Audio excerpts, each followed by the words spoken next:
John, the Weather Service assessed the damage after they hit. What's the latest so far you've seen? Yeah, they've had a busy day today, Dan, and there are still some ongoing storm surveys as they continue to assess that. And we talked about forensic meteorology. They look at the damage reports and then use that to determine the rating. So far, we have two confirmations in our area. There's an EF1 and an EF2, which are both certainly unusual for this time of year in March. You know, typically you'd see these cranking up in April and May, but we're very early in the season. So you can see it on the map behind me there, Dan. Hancock County and Crawford County. The stronger of the two is in Crawford County. That's an EF2, 120 miles per hour. And Tatiana was at the one in Hancock County earlier today.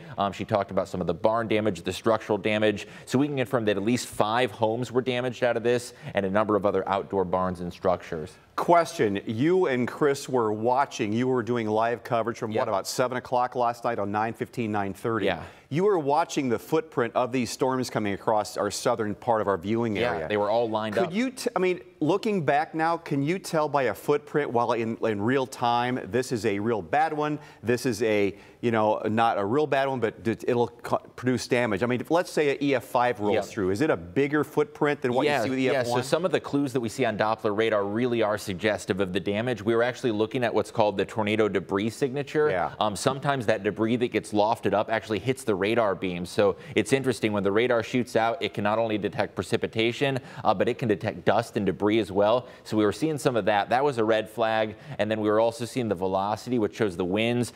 There was some clear turning in the atmosphere. So there were some warning signs last night, but it's really hard to, until you actually see those photos and videos coming in, hard to really quantify just how bad it is. John, thank you. Let's get